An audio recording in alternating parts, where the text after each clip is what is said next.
Well, welcome you all. Welcome on in to Pour It Out. We want to welcome you all on this beautiful, amazing Wednesday. All right. So whenever you catch it, we don't know. Just go ahead and like, subscribe, share it out. It's Pour It Out. So it's two friends who just have kind of candid conversation on whatever topics come up, and we do it over our, I don't want to say favorite beverage, but we do it over a beverage, and that beverage may be water because mine is lemon water today. So that's what I'm having on today. What are you having, Fred? Water. So water. Yep, Yeah, we're it's having good water. for We're you. getting our water intake in. Yeah, So I decorated my cup. oops.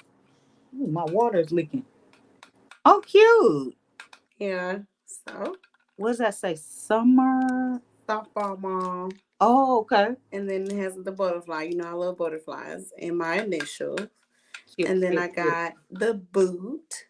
Got a little boot there, Okay. and then I have the bracelets on it with mama on it. That's Right really cute. there. Thank you. And then of course I got my little diamond for the top. I love it. Yeah, so I was Hmm. like, yeah. So I decorated mine, and then Katie was like, "But you didn't decorate mine." And so Y'all could have did that together. we could have. Hmm. So next time, she has another one. I did have some extra stuff, so I just threw it in her cup. But Okay. yeah, that could have been an activity that we could have did together. Yeah, it's still time. I mean, you can never have enough cups. Right. Well, it's on to the next one now because I just bought a whole bunch of flowers and plants. Oh, So we're gonna do some gardening together. love it. Love it. Love it. Hmm. Exciting. Hmm. Yeah, so just trying to find ways to connect because it's so easy for her to disappear and me to disappear into our own worlds. Hmm. And so really just wanted to find that time being intentional about finding time to connect. Yeah. Hmm. Talk a little bit more about that because I think that that's something worthy to be talked about, especially in today's world, right? Like Hmm. connecting with our children because we connect with phones and connect with all kind of stuff outside of really making that human contact, human connection. Yeah, I do think that it's important that you do it, and I think that we take it for granted what connection means and what it does. And we also, I think that a lot of times we think that connection just happens naturally. I think attraction Mm. happens naturally. And I think that our ability to want to connect is a natural thing. Like for us to want to be accepted, for us to want to be Mm. included. I Mhm. think that all that's natural. Mhm. But I think that it takes effort to make that happen. Yeah. So that reminds me of the Bible plan that I read this morning, and it was talking about like spending that time with God, right? And so let me see if I could pull it up. Um it was talking about like meditation basically today, right? And so meditation is just really being engaged in thought. And so really reflecting and having that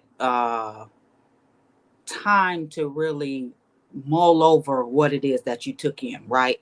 Hmm. So just like you're saying with connection, same way with God, like I think a lot of times we just think it's supposed to happen by osmosis, right? Hmm. Oh, we're just supposed to connect with God. No, you have to be intentional. You got to put Yeah. that time in on purpose Hmm. because, that's like anything, a marriage. If you don't put the work in, the time in, you're not going to connect. There's going to No. be a disconnect, right? And so Hmm. that's the same thing with children. You got to be intentional because there's so many distractions in this world Hmm. that we need to make sure that we are putting in that time. Yeah, and they're not going to do it. That's the thing. They're not going to do it because they're busy trying to connect to the video games and Snapchat and blah blah blah blah blah. So they're not going to naturally come to you and say, "Hey mom, let's do this. Hey mom, hey dad." You Mm-hmm. have to really think about, like, we have a gym membership, so I'm intentional about making sure we go to the gym together, or take a walk together, or do Bible study together. Like, and in my mind, it's like, I'm not gonna wait for her to ask if we can spend time together. I just schedule it. I Mm-hmm. literally have a schedule that I send out every single day, and we follow the schedule. And I'm just intentional about adding time in there for her and I to connect. Breakfast in the morning, like different things. You know what that reminds me or brings up in my mind? I don't know if you've heard this, but there's some parents think Excuse me. that I'm the parent, my child should reach out to me, you know, Mm-hmm. and it just goes both ways. So I think that that's more so with adult children, right? It goes both Mm-hmm. ways. Like, you both should reach, but what you're doing now with Kaden is you're actually teaching her how to connect. So then she'll want to Mm-hmm. connect. If you Mm-hmm. don't do that when they're young, they're not Mm-hmm. going to know how to connect. Even if they desire it, they're not going to know how to do it. Mm-hmm. So they're not going to reach out for that. They're not gonna reach out, and they're not gonna, or if they do, it's gonna feel real uncomfortable. Mm-hmm. Or like you're saying, I think that's when you get into the phase of life to where, well, if they don't reach out to me, I ain't reaching out to them. And it's like, no, but it works both ways. If someone hadn't reached out to you in a while and they come across your mind, reach out to them, check on them. I don't think there's anything wrong with that. Now, when it comes to meeting needs, I do think that person has to tell you. Like, you're not a mind reader. Mm-hmm. Mm-hmm. Just reaching out to somebody and telling them that you're thinking about them. I think that is totally different from somebody needing to express their needs to you. Right. Right. Yeah. Well, so Br- that's different than connection, right? You actually have something that you need from that person. You're not really trying mhm. to connect. You need something, you know. Yeah, So that falls on that person. Whoever needs it, you got to ask for it, because how will you know if the person doesn't ask? yeah. I think connection is about building trust. You know, are you there? Yeah. Is it Are froze? you there? I'm here. Can you hear me? I can hear you. Okay.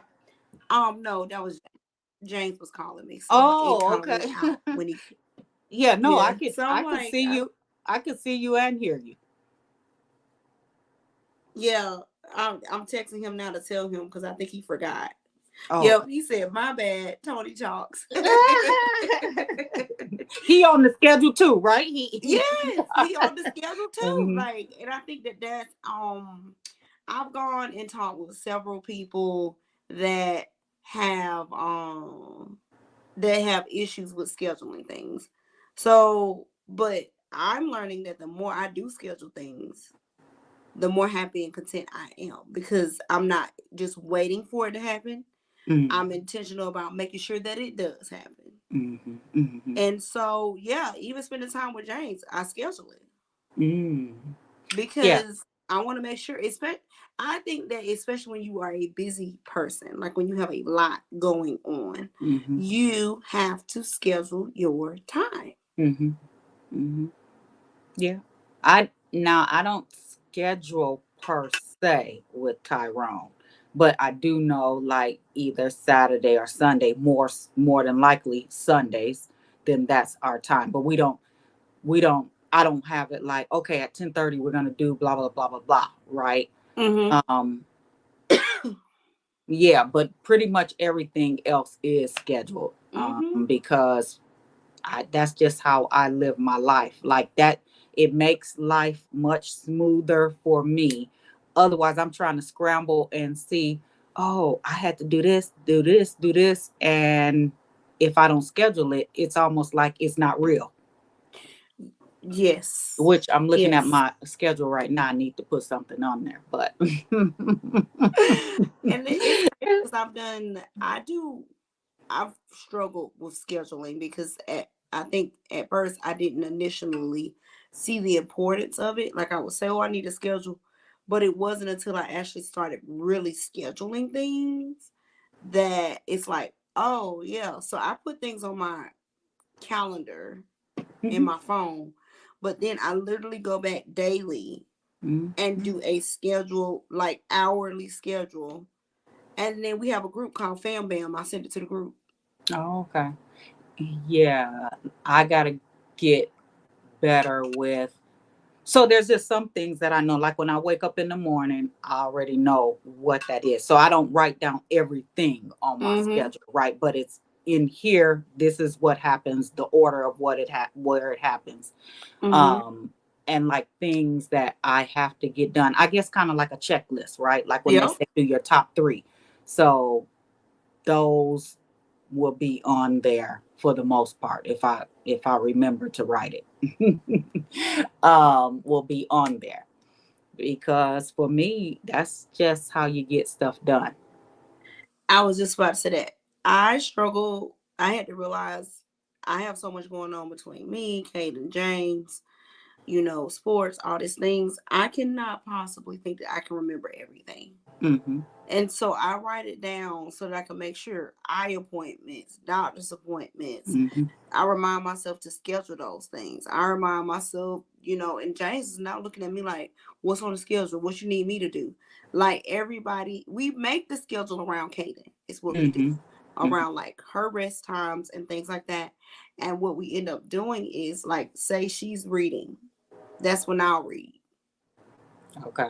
Oh, you okay. know. That Yeah. reminds me when you have a little one, little baby, When they when they sleeping, took a nap, you you better take a get nap. yours in. Yeah. Yep. Or make use of that time. Mm-hmm. Yep. So I make sure during those, and then it reminds me she's reading. I need to read. Mm. She's doing math. I need to do the budget. Mhm.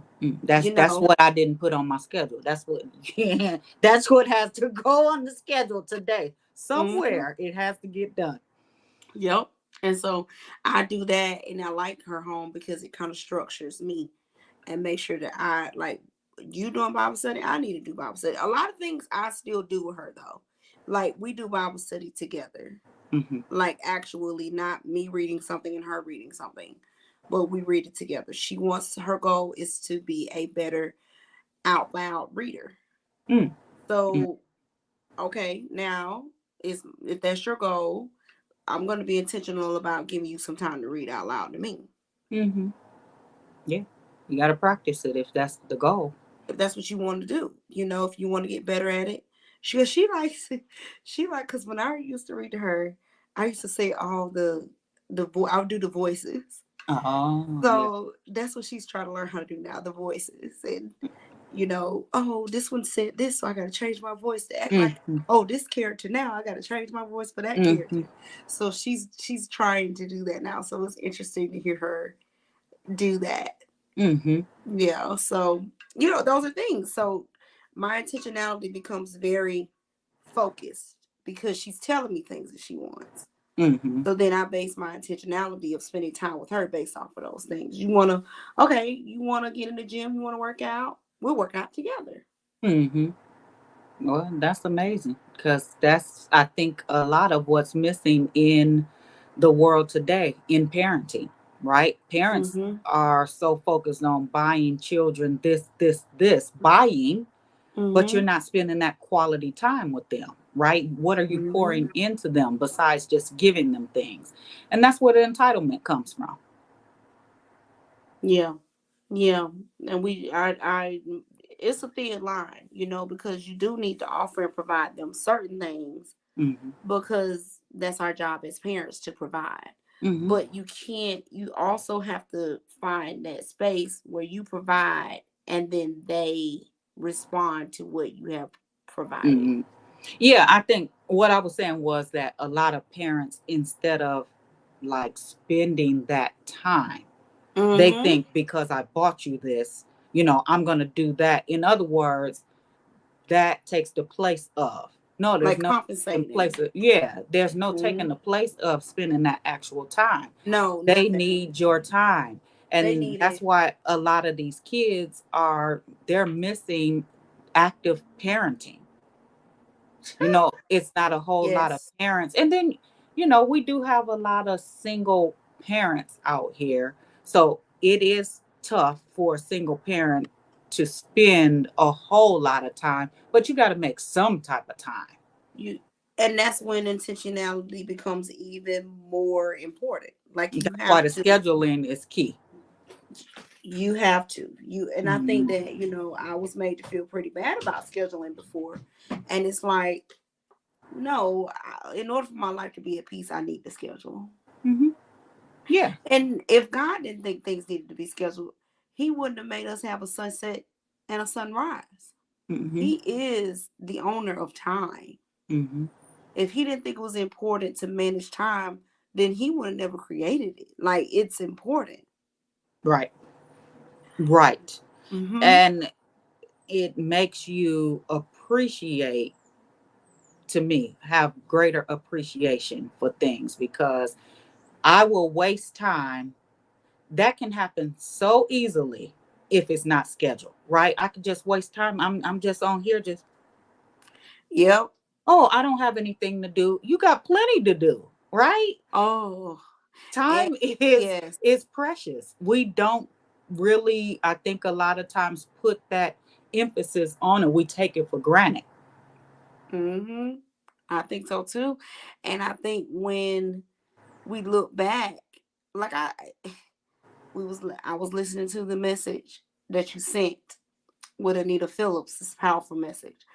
And, her just talking about going, sometimes you can't go back in time, but you can look at where you could have done things differently as a parent, and Mm-hmm. you can go back and apologize to your child Mm-hmm. about those times when you didn't nail it and get it right. And I look back on the fact that Kayden's 11 years old, 12. She's 12 years old now, about to be 13.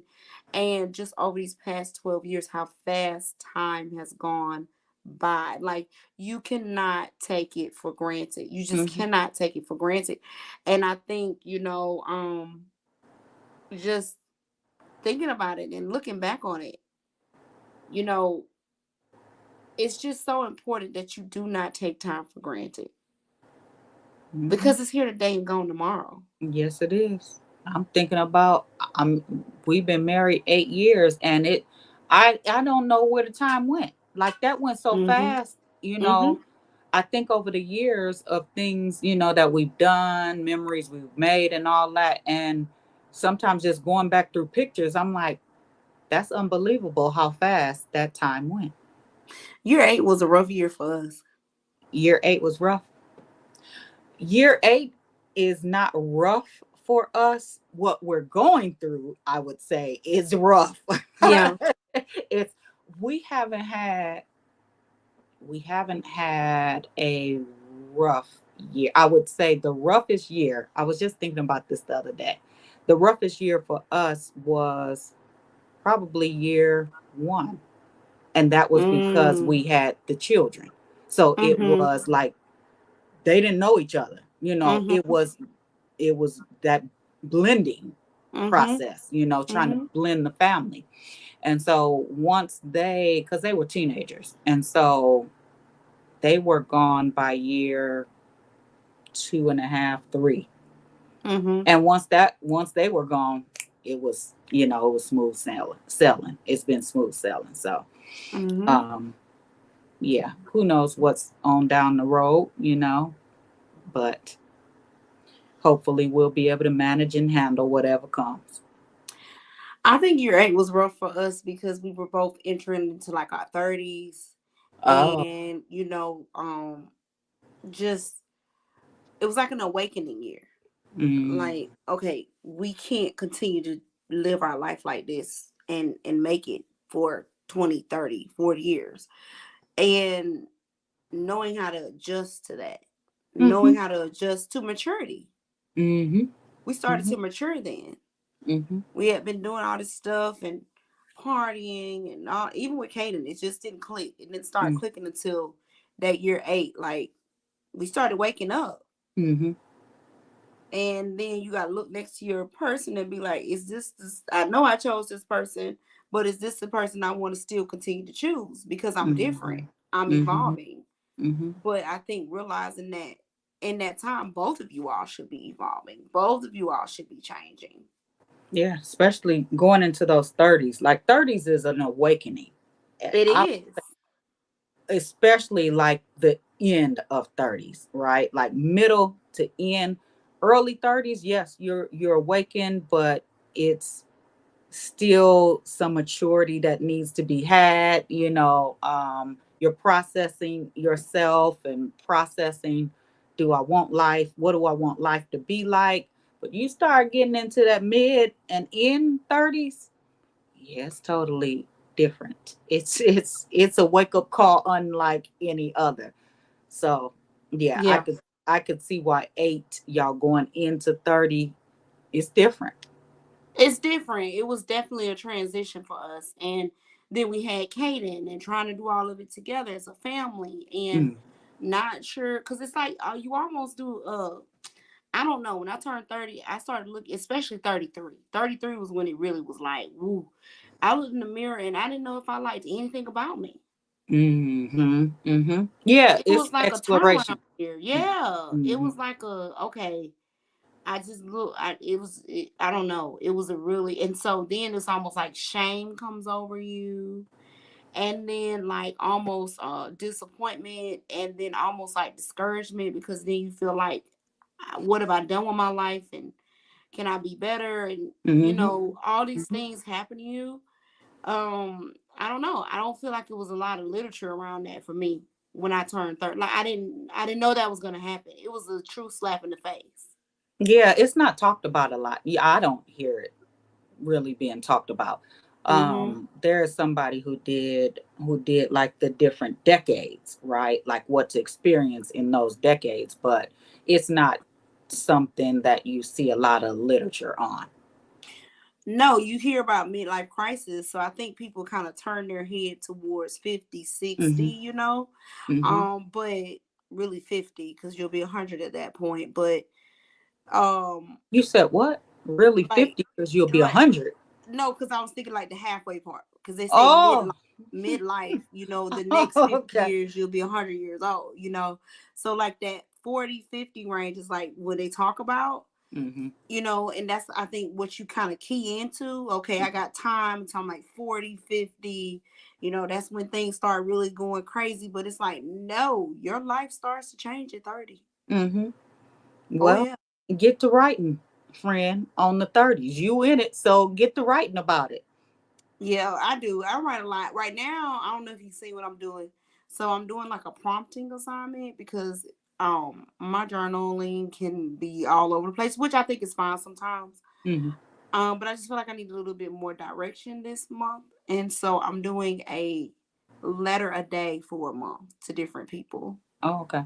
So Gotcha. yesterday was a letter to a stranger. Today was a letter to someone you're grateful for. I think tomorrow is a letter to somebody that you resent. Like it's these different letters, Mm. and between You the keep it in two, your journal. I keep it in my journal. Okay. Yep, Gotcha. yep. And it's crazy because between these two, I never would have wrote like this had I not been prompted to write like this. But I'm discovering so much about myself through the promptings. Mm-hmm. Mm-hmm. Like, huh, okay. You discover what kind of person you are. Mm-hmm. Because I just go with the first thing that comes to me. Like, Not what am I writing overthinking to? it. Mm-mm, Mm-hmm. mm-mm. Like, okay, write to a stranger. Boom, what do you want to say? I don't care. Just start writing and it start coming out. Who are you grateful for? I put my guidance counselor from high school. Mm-hmm. She was the first Mm. one that hit my mind, and it was crazy because I sat down and I thought about it. I was like, wow, it's starting to make sense now, full circle. She was somebody that truly believed in me when I couldn't even see myself. And Mm-hmm. now I want to do that for somebody else. I was listening to, on the way home from the gym, Dr. Anita Phillips Mm-hmm. and Tim Ross. And they were Mm-hmm. talking about the important people, like teachers who shaped them, Mm-hmm. right? Who were Mm-hmm. those people who really shaped you? Yeah. So That's interesting. Mm-hmm. And I also have been trying to get myself to, because I think sometimes when we're older, we forget that there's still a child on the inside of us. Mm. And so I really been trying to tap back into that version of me and basically ask myself, because like when I talk to Kaden, sometimes she don't want to see the adult mom. Sometimes she wants to see the child Shiante talking to her. And so I asked myself, if I was 13, how would I be talking to Kaden right now? Mm. Like, go back to my 13-year-old self. What was I doing at 13? How was I talking at 13? What was I talking about at 13? And sometimes she needs me to show up for her in that way. Mm-hmm. Or if I did not show up in a good way, then that's where I can say, oh, I need some healing in this area. Mm-hmm. I hear you. You got to be able to remember it though.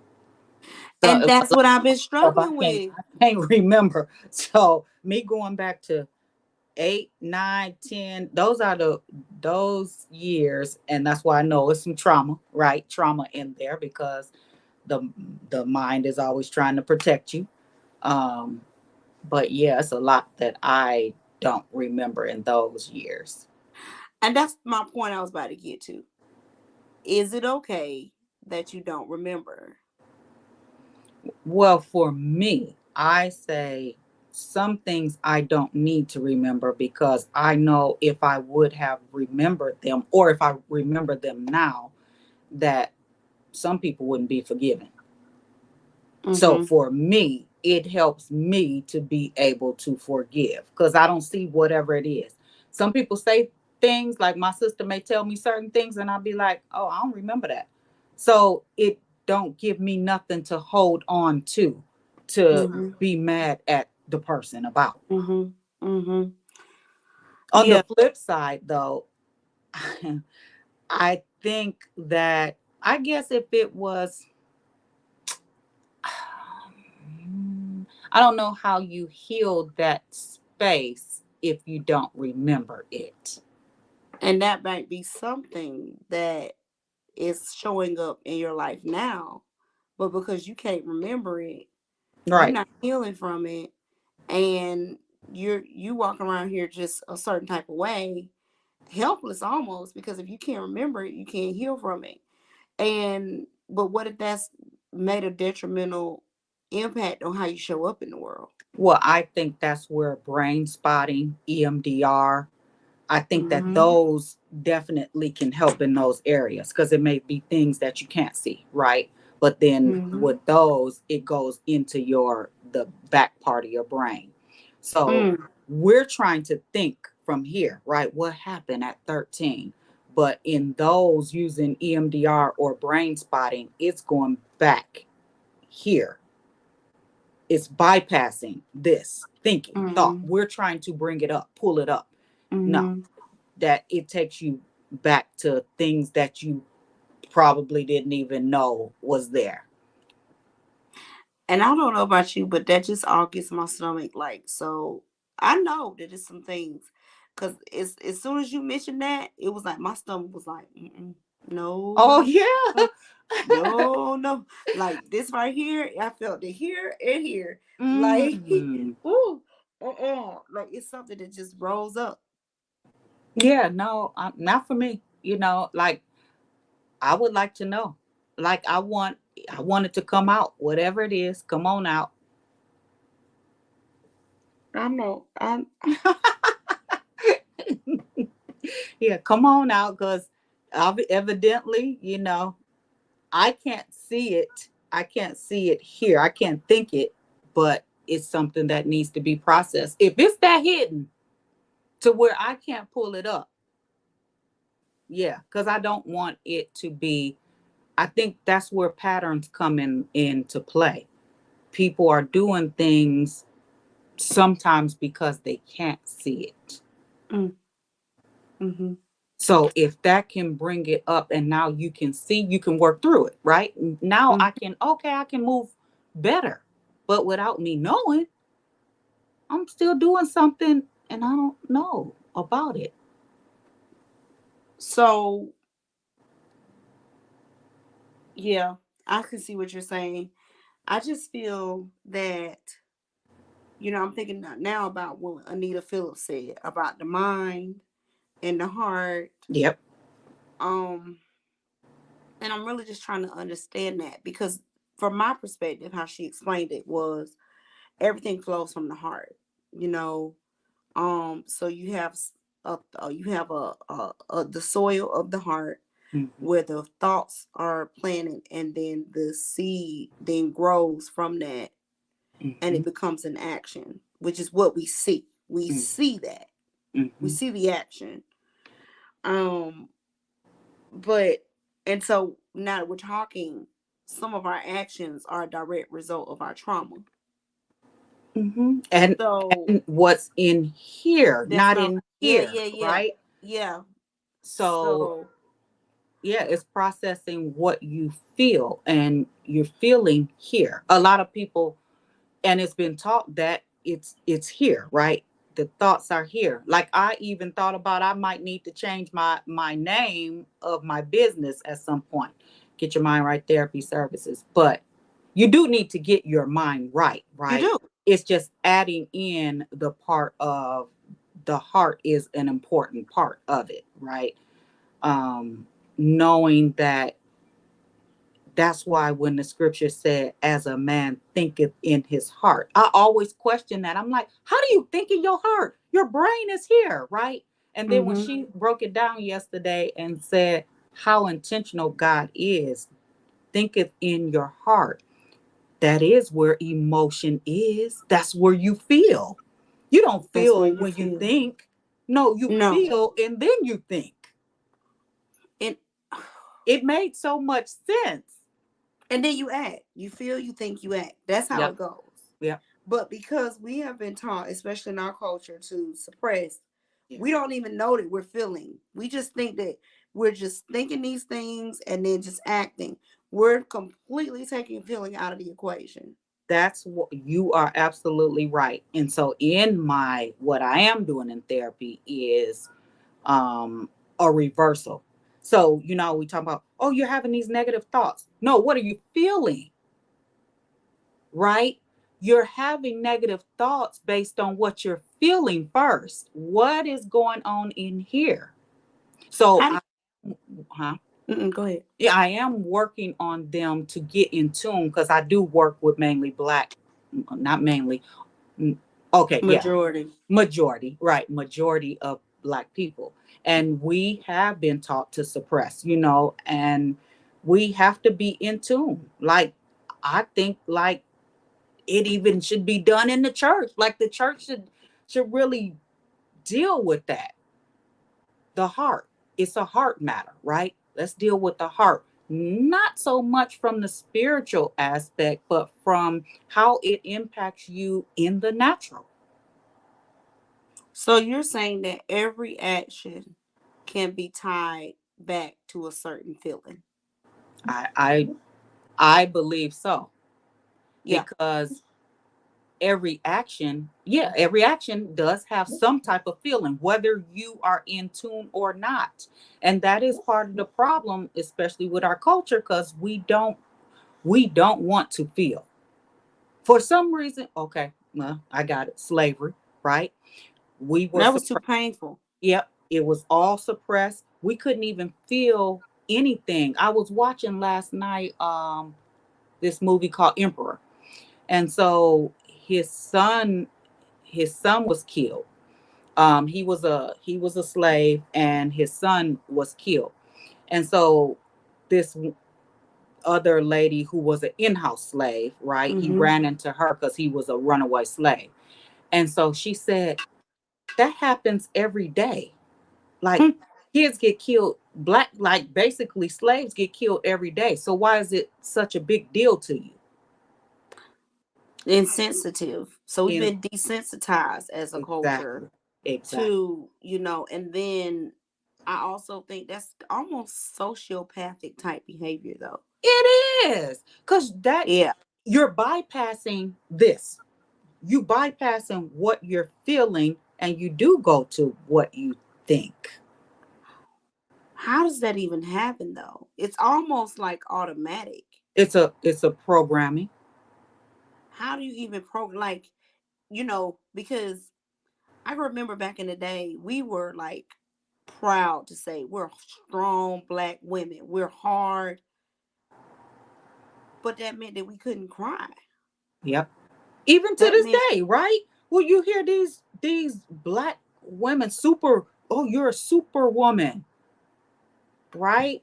hmm So you have to be the strong one. You can't cry. And I have clients like that now. Like, I can't cry in front of my girlfriends. I got to be the one that they come to.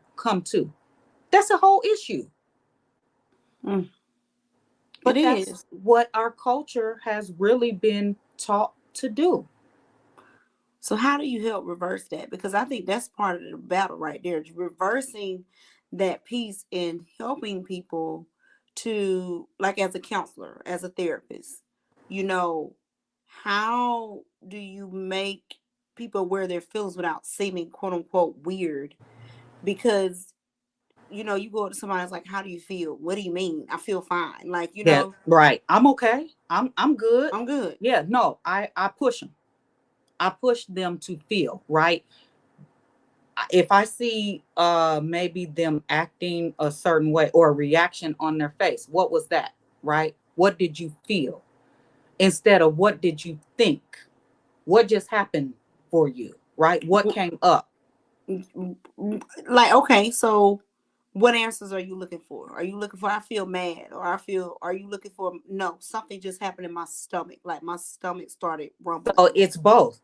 Uh-huh. It's both, right? It's just like what you said earlier when you said that made me, I Yeah, felt it here, here here. and I felt it here, right? Yeah. So it's a dual process. It's not just, okay, I feel so. Client I just got off with, she says she feels discouraged, right? Mm, If you feel discouraged, and I was thinking when she was talking, like when you hear the DIS in front of it, it has a negative connotation, yep. right? So, what do you feel like? It reminds me of depression. And Mm-hmm. she started to cry, right? So, where are you feeling this? And Mm, that's where you need to work on getting it out of your body. So that's the mm-hmm. whole like somatic type of doing different exercises or breathing techniques or whatever to help it to move from out of your system. Because the reason why a lot of us as Black folks have dis ease is because we allow it to sit in our body. It sits in our body and rots. So if I feel in here discouraged, but I may feel it in my body and I don't make any movement. See, we don't realize that movement is one of the biggest things we can do for ourselves, right? And I'm not just saying exercise. I'm saying like some type of action for your body. Your body needs to have movements, even if it could be tapping, it could be just getting up, rocking, walking, but it needs to have that movement because that's what gets that feeling out of you. Not only by talking about it, but by moving it out. And I mean, that's what the whole retreat is going to be about.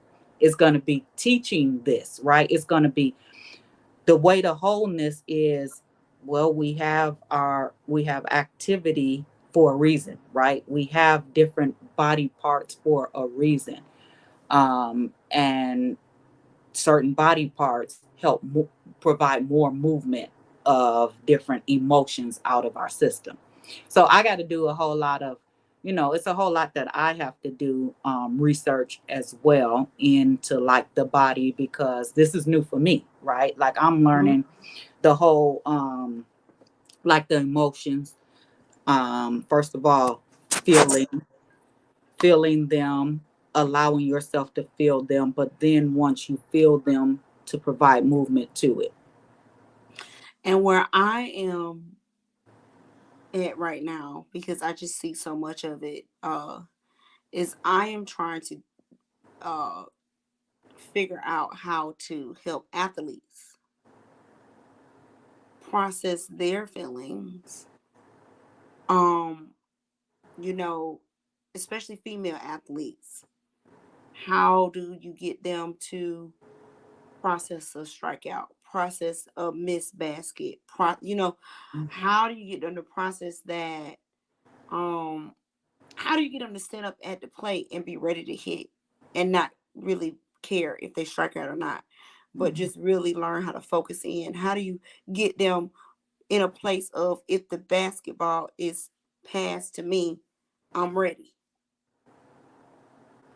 Yeah, you got your work cut out for you. Because there is a lot of, what I'm realizing is there's not a lot of attention being paid to the psychological piece that goes into being an athlete. Mm. It's almost like I'm playing this so I don't feel. Mm. So when I do finally feel in the sport, I better push it back, Mm. because that's not, I'm playing this sport to push everything away. And you It's also have to be tough. You gotta have a certain amount of like just mental toughness when you may not feel like that. and how do you balance the two of those? Because you do need to be tough, and you do need to go out there and not be bawling your eyes out and all that kind of stuff.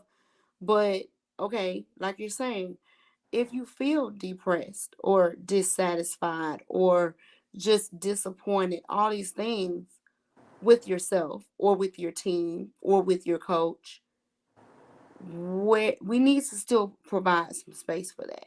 Hmm. And there is none right now that I, yeah. No, Hmm. no. It's, we need you to show up whenever we ask you to show up. How we need you to show up is without tears in your eyes, without an attitude. You're coming out here to be basically a robot. Hmm.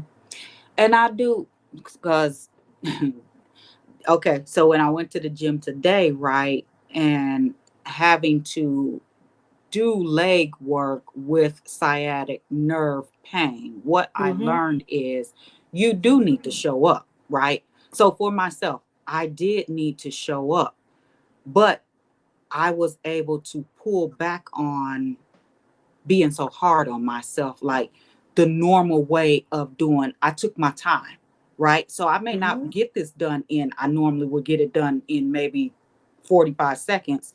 It may have taken me a minute because I needed to rest in between, right? So it's like implementing, I don't know how you would implement that when they're playing. And and then also, this is another one. How do you know the difference between emotional pain and physical pain?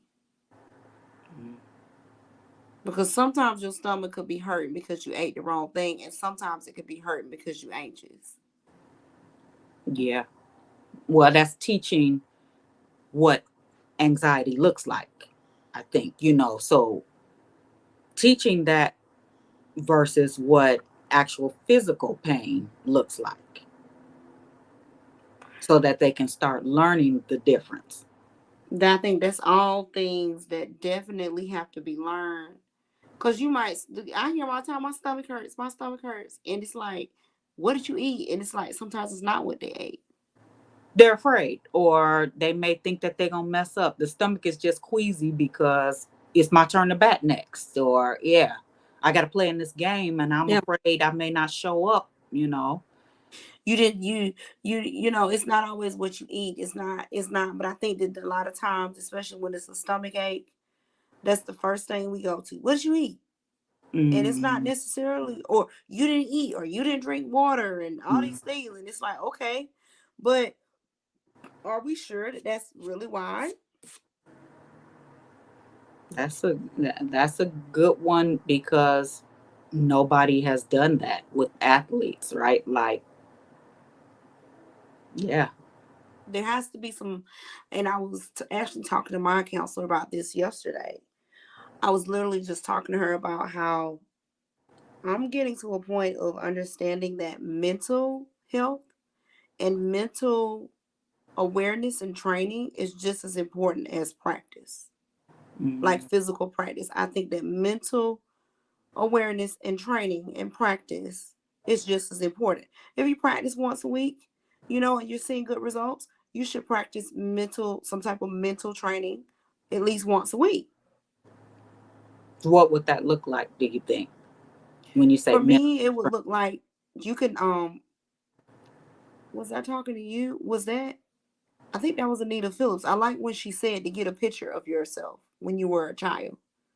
Yeah. You know, get a picture of yourself and put it up on a mirror and learn to at least once a week say something to that little girl version of you. Mm-hmm. I mean, in the most simplistic way possible, at least once a week, talk to that little girl and tell her something. So what would you do for, so Kaden is 13, 12? Mm-hmm. She'll What be 13 in November, yeah. would they just get a picture of where they are now?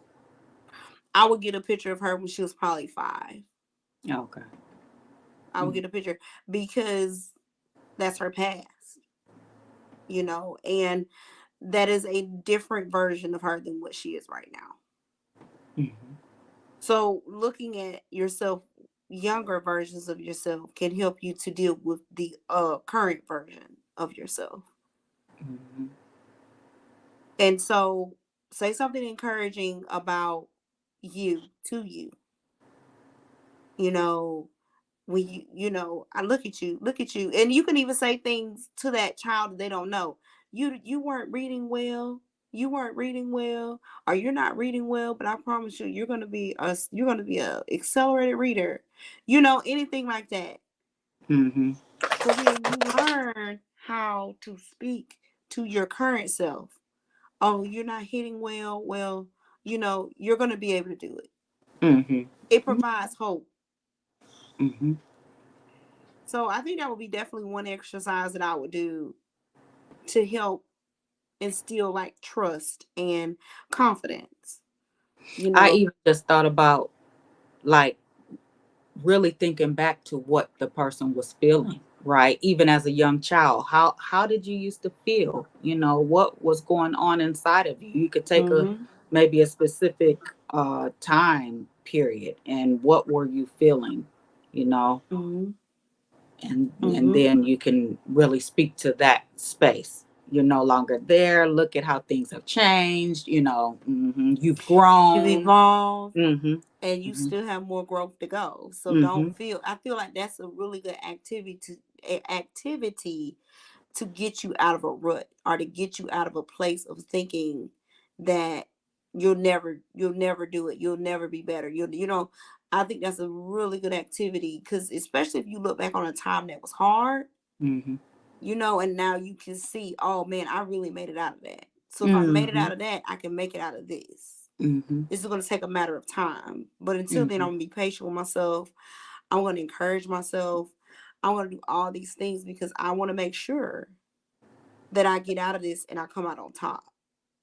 Yeah, and it also helps them to see that, or helps whoever does it, right, to see that you did make it, right? You're here now. Yeah. So Yeah. you can relax in the fact that time is going to pass, right? Like, there's no need for you to rush and push yourself to that degree. Mhm. Mhm. You got to let it.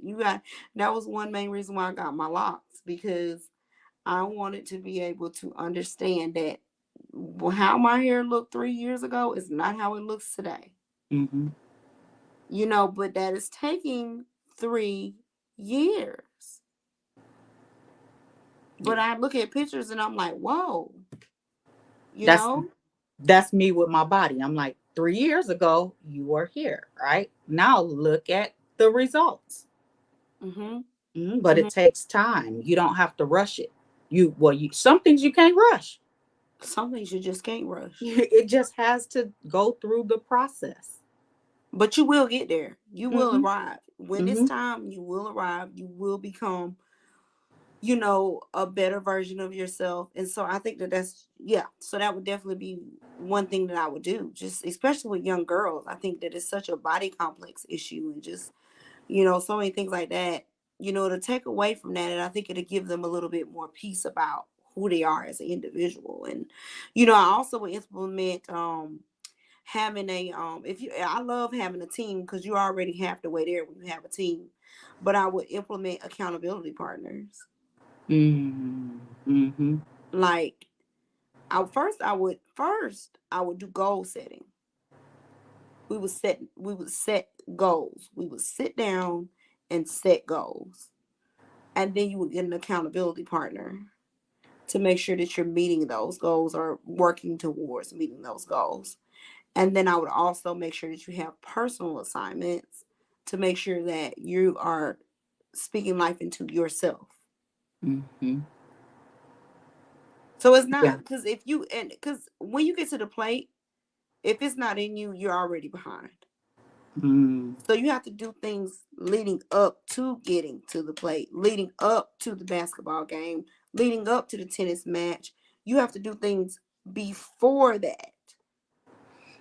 Yeah, you saying like accountability partners. That to me, I think of because I remember when my daughter was playing basketball and she wasn't like, she wasn't like a top pick.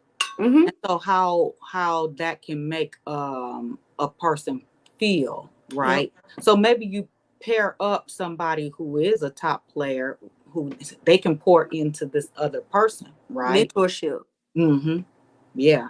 And it helps that other person to feel like, hey, if she can do it, I can do it too. They got that up close relationship, that Mm-hmm. personal relationship.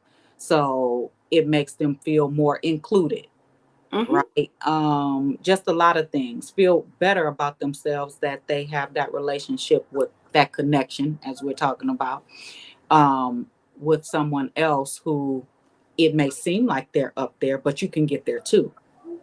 You especially, and I think you just have to be careful with that one because sometimes people are where they are because they want to be there. And putting somebody that's up here with somebody like that, it can bring them down. Oh.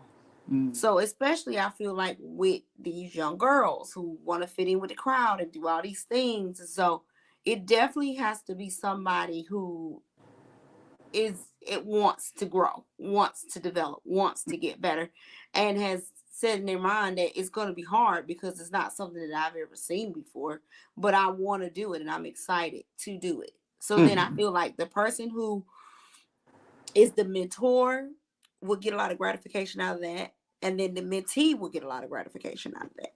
Mhm. So you have to pair, yeah, you have to pair them up with the right. Yeah, It would have to be the right pairing.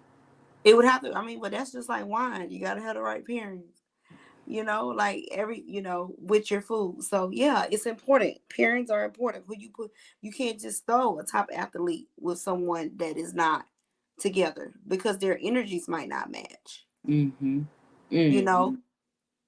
So Yeah. yeah, but I do think that it's important for you to have some type of partner outside. And I think all of this should be implemented at the beginning of the season.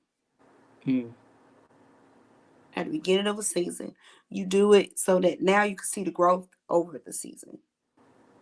You ask them what do they struggle with. What's the scariest thing about being a baller? Mhm. You know, what is your biggest fear? What are your struggles? And you might be able to pair them up with somebody who does not have that struggle. Mm. What's your biggest strength? You pair them Mhm. up based off strengths and weaknesses Mm. and goals. What are your Ah, goals? What do you want to achieve? Over the next 3, 4 months. What are you trying to go? What do you want to do? well, And that means a lot for the person who is pairing, because then they got to be in the mix a whole lot too to really see the what is it, strengths and weaknesses and all of these things that make a good pair. That mm-hmm, takes a lot it to does. study and watch, and oh yeah, they would be good together. This Yep. person would help this person in this way. Yeah, you got your hands full, but I do believe you're on to something. Yeah, I just think especially in our female, we were just talking about how strong we got to try to portray and be, and I see a lot of that. I see a lot of that on the field. I've seen it. I've seen it on both ends. I've seen females completely lose it, Mm-hmm. On the field, I'm talking about lose it. To no matter what happens, nothing impacts them. They have been taught to be strong, to stand up straight, to have your mean mug on. You don't let nobody see you cry, kind of thing. So, and I think somewhere in the middle is where you need to be. I see that for men as well, right? I think that it would have to be a male who could bring that to them too, because they have to Mm-hmm. be tough too. You know, Mm-hmm. they can't. I asked a question yesterday on Facebook, like if Jesus showed his emotions, why don't you men feel like you can? Mm. I mean, he openly expressed his emotions, right? So why is it that men of today don't express theirs? That's the piece. Somehow there is a missing link between emotions, expression of emotions, the thought process that comes behind that, and then the action. The expression piece is missing. It's like been skipped over. It's like on a loop Mm-hmm. to where we go straight from emotion to Yep. thinking to doing. Mm-hmm. Instead of emotion, processing, expressing, thinking, and then doing. And when you miss that, it's like what I'm realizing is like we have a lymphatic system. There is an emotional system in our bodies Mm-hmm. that follows a certain pathway, but it's a taught system. It's not an automatic system. Nope. And that is the hard part because a lot of things in our body are automatic. Mm-hmm. You know, that you just blink your eyes. You don't have to be taught to blink your eyes. You just blink them. It's innate. It just Mm-hmm. happens. Whereas there are other things, like we have to be taught to use our legs to learn how to walk. You know, it's the same thing with our emotions. Learning that though, not putting your emotional system in the same category as an innate thing that you just do naturally. It's not. Do you think it has to be taught to every culture, right? Like, did white people have to learn that, or was that more of an innate thing for them, emotion, to be able to express their emotion versus us because we were suppressed? We never learned it. I think that it's more naturally accepted in other cultures than ours. Mm-hmm. But I still think it has to be taught. I still think it has to be taught. I still think it has to be. It's something that it's learned behavior. It's learned behavior. It's something that we must channel. So either you learn to suppress or you learn to express. Mm-hmm. I think that's been the hardest thing for me because anytime I feel mad, I get mad at myself because then I'm like, somewhere deep down inside, when I decide to express myself, I feel bad for expressing my anger because it's like, man, I just like literally went off. No, but then you give yourself time to think and say, man, maybe I shouldn't have handled that like that. Mm-hmm. Maybe I should not.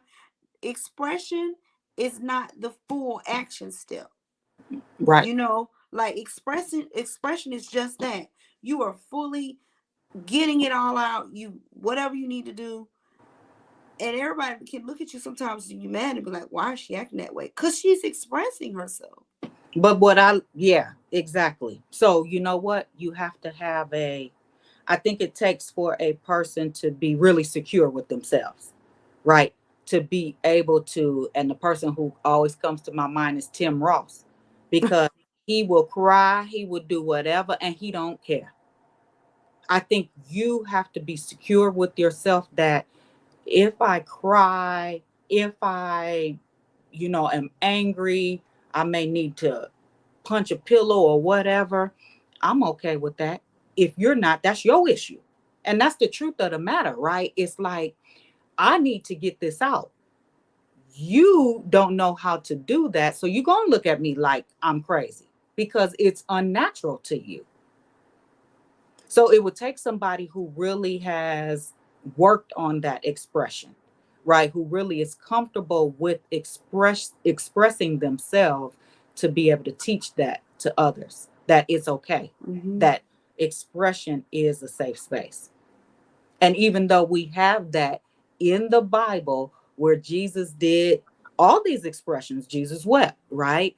Jesus Flip the turned the table. tables over. Jesus did a lot of things of emotions. He showed his emotions. He told them, "Can y'all tarry with me and pray?" You think he just said, "Would y'all just tarry with me?" Just No. a little Look, bit, you I need guys. y'all. I need y'all. I know what's coming. Like, Y'all what are don't y'all doing? Yeah. right. What y'all doing sleep?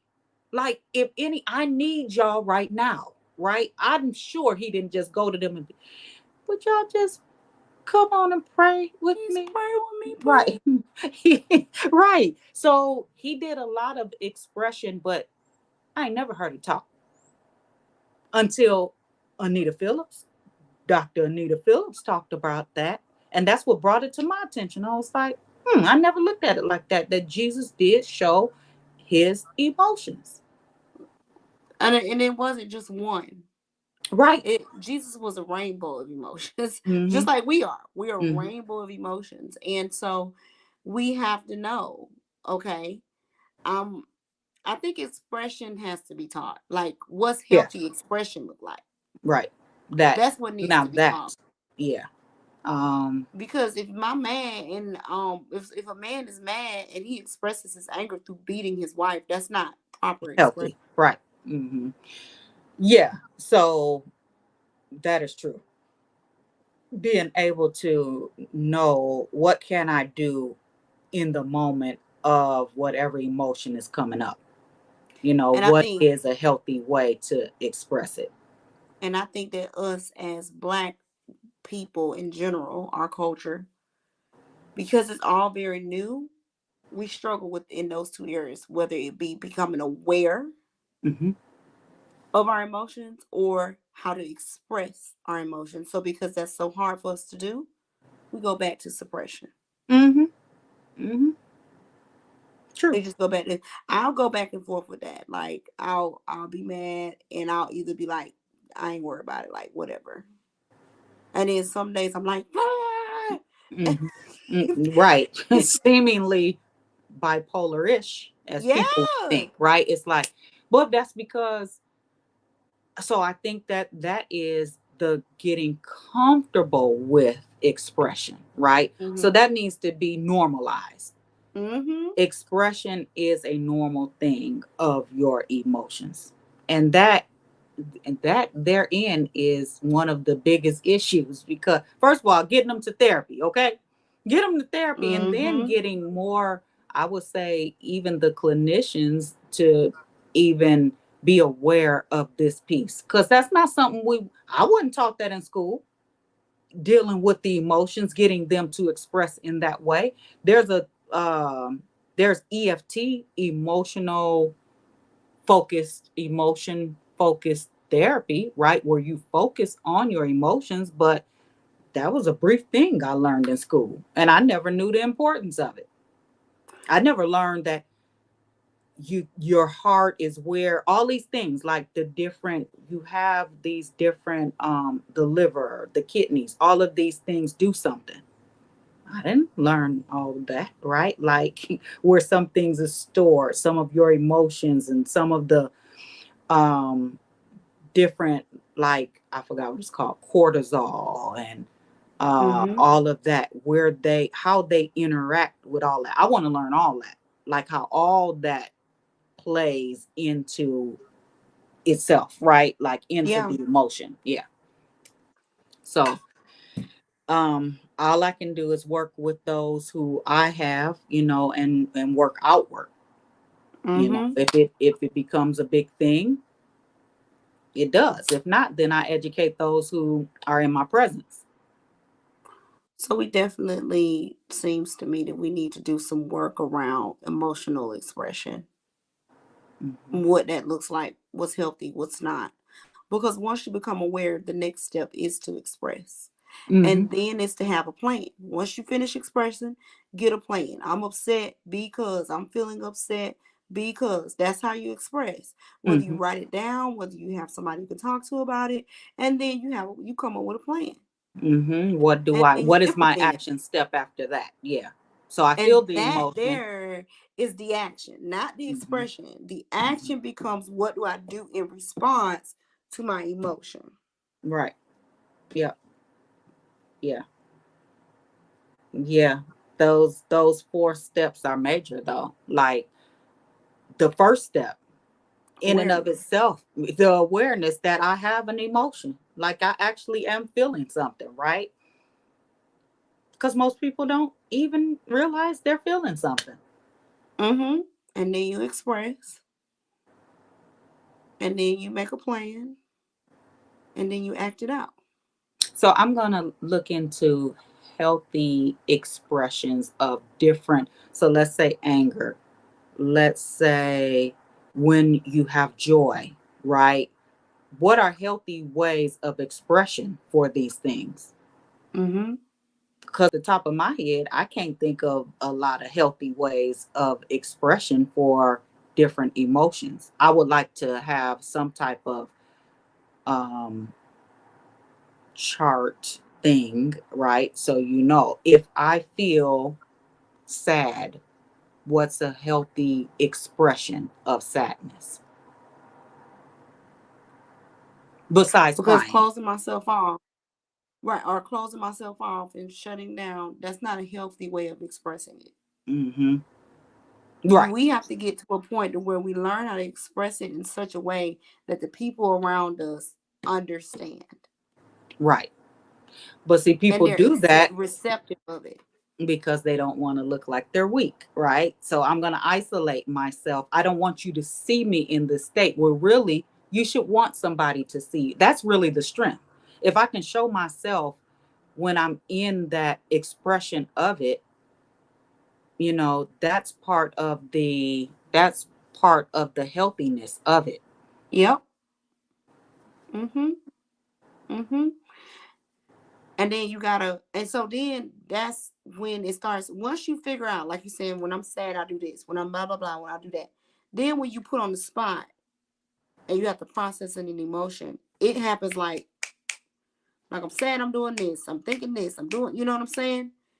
Then you get a system going that's healthy. The whole system then becomes healthy.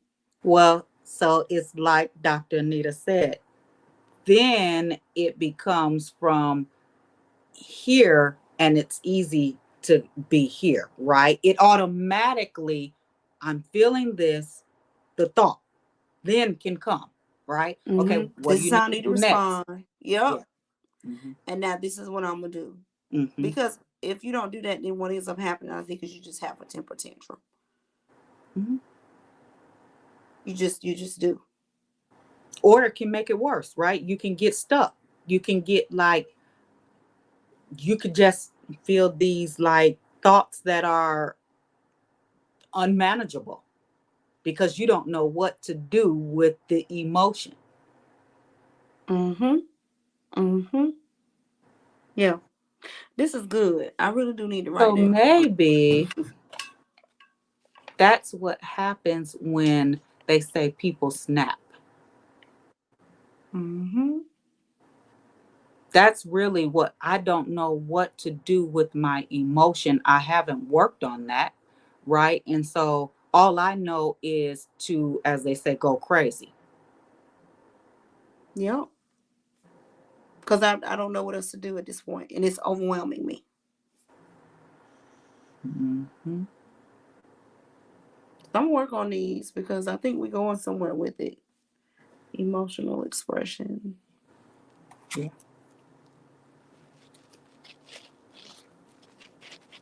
You know, I think this is a good thing for a conference or a workshop.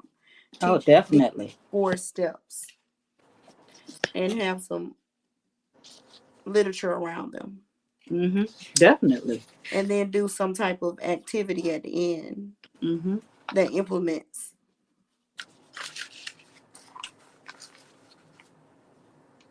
I just wrote it all down because I think that's great. Mm-hmm.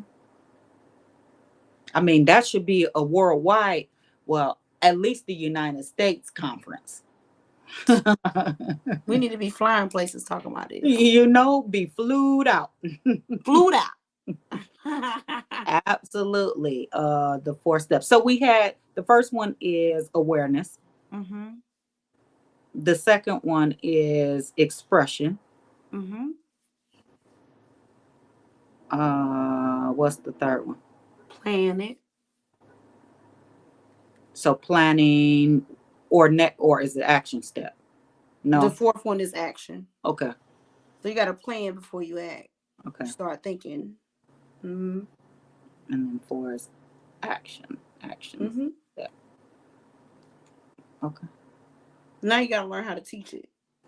Well, I gotta get some research behind it. Yeah. Yeah.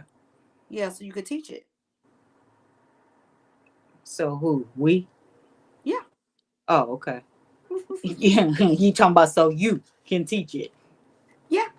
So Uh-huh. we'll work. I'm gonna do some research on this emotional expression, healthy versus unhealthy. Mm-hmm. Yeah.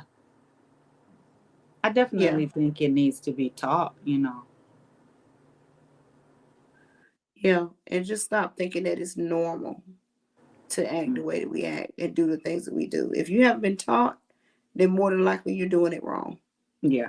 So I put normalizing emotional expression. Mm-hmm. Yeah, we'll see where that goes. I think that it's big. It's huge, especially, for us as Black people. Like that's definitely something that we now, here's the thing, like we know there's a need. Unfortunately, a lot of people won't jump on board because it's so kind of taboo, right? It's kind of not something that you hear anybody talking about. If it was like, oh, somebody fighting or something like that, oh, everybody jumping on that bandwagon, right? But Right. to get to a healthy space, a lot of people just don't want it, unfortunately.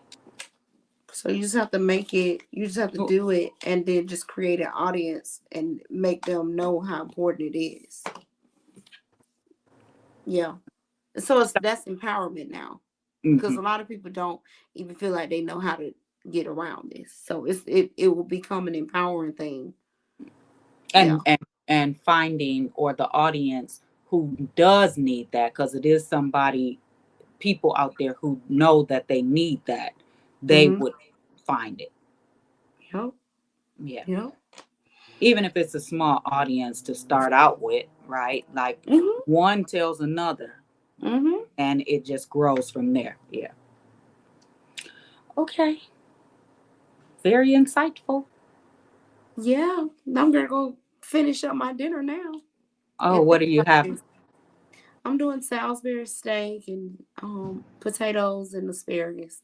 You make it from scratch, the Salisbury steak? Uh-huh. I've never made scratch Salisbury steak. What is Oh it made yeah. out of? Hamburger meat. Oh, you just make it in the form of a Salisbury steak. Oh, Yep. And then you get the gravy and stir it all around and gotcha, gotcha, gotcha. Okay, well, you learned me something today. I thought Salisbury steak. I don't know what I thought it was made out of. oh Lord. Yeah, I'm about to go out here. I'm about to put my gravy on now and let it simmer in the gravy a little bit. Fold up some clothes. I might go back out in the garden for a little bit outside. Mm-hmm. And then get ready to go to softball practice. Okay. All right. Well, I got a couple clients, so I got to get ready for that. All You got right. Huh? that you got this. Yeah, I'm gonna start working on this emotional stuff. Yeah. That's what I'm doing is the awareness piece anyway, right? With whoever Mm-hmm. I have, at least doing it, checking in one time with them in the session about their emotions and where they're at. Hmm. Cause I got a lot of them skate all around it. Oh, I'm good. I feel good. Da, da, da, da. No, that's why you're here. Yeah, yeah. So let's talk about it. Okay, friend. Well, I will see or talk with you next week. We'll be back on next week, you all, if the Lord says the same, with more of what is it called? Pour it out. Pour it out. I was going to say pour you out. I don't know. You Yeah, need a pour nap. it out. I do, but I don't have time. I got to work on this budget. Yeah. Okay. See you next week. Bye bye. Bye.